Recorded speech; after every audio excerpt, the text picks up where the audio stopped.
Hello, I'm Rachel Jones with the Finance News Network. Joining me today from Brickworks is Managing Director Lindsay Partridge. Lindsay, welcome back to FNN. Good morning, Rachel.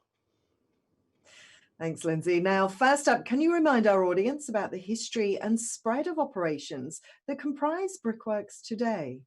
And in 1934, a bunch of the Australian brickmakers or Sydney brickmakers got together and formed Brickworks Limited. There was 26 of them. In 2000, we were just 5 brickworks in 2 states, and we realised we had to grow or become irrelevant. And we did a series of acquisitions, which made us both national. It made us the largest brick company in Australia, the second largest masonry producer, the second largest rooftop producer. But then in the noughties, in the early 2000s, we realised, well, we had a lot of surplus land we didn't need for brick making, and what could we do with it? And if we sold it, that would just be a sugar hit for our shareholders. But there had to be a long-term position. So we formed a joint venture with Goodman, which is one of the largest industrial property trusts in the world. And that's another deal made in heaven, if you like. And we've basically put in our land, they serviced it. They went and found the customers, they did pre-leases, we built sheds. Well, that joint venture trust is now worth $2 billion. And our share of that's worth over 700 million. So we progressed a bit more, and then we realized that we really liked building products and we were very good at it, but we couldn't grow in Australia. That we were up, we had half the market and a lot of businesses, we just couldn't grow. And so the strategic decision was made to go to the United States. And we set ourselves up buying Glengarry in the northeast of the US, and now we've backed it up with 2 more acquisitions. So today, after a bit of rationalisation, we've got 10 operating brickworks in the northeast, 1 manufactured stone plant. We've got 770 employees. We make about 400 million bricks, so it's not bad for 18 months. A bit of trouble at the moment, but great progress there, and that's going to be a great business going forward.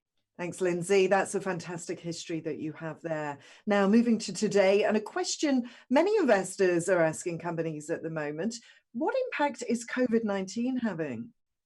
Yes, well, look, like most companies, we took steps very quickly to protect our staff and our customers. A lot of our employees, about 400 in Australia, have been working from home. We've kept all of our factories running, although we did right from the beginning. We had biomedical kits available at every site, so we tested their temperature and did all those sorts of things. And basically, the business in Australia has really just continued on. We've actually met our budgets. We're very happy how the way it's gone, because there's a lot of pipeline in housing. There's 6 or 9 months before you start to feel the effect of no sales being made at the moment. Unfortunately, in the US, the governor in Pennsylvania put an order out and just basically closed down 5 operations, or closed down a whole Pennsylvania operation. So that put us out of action. So we decided that we'd take advantage of that. We were going to do some rationalisation, so we accelerated it, and we dropped out 2 plants and consolidated those into others. And when we were allowed to recommence, we've now recommenced. So today we've got all our plants back up online, but it did have about a 30% hit to our sales during that period. And we're starting to recover now, and hoping next week construction in New York will open, which is a major market for us. And we'll hopefully get back up on our feet. Now let's take a closer look at your divisions. Can you give us an update on your building products? Yeah, well, in Australia, as I said, our sales have remained fairly strong. But we were concerned about how much things would drop off in the second half. So particularly in April, we have like Easter and Anzac Day and these sorts of events. It can be very soft. So we took the steps of taking quite a few plants offline to control our stock. Well, it's been great for cash, but it's obviously knocked the earnings around. But we're hopefully now we'll have a bit of a better run going forward.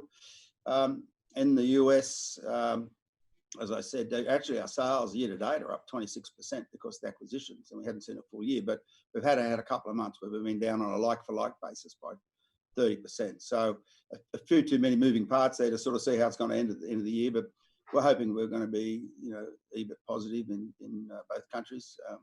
So we'll just have to see how it goes. And can you give us an update on your property? Yes, well, look, it is really exciting.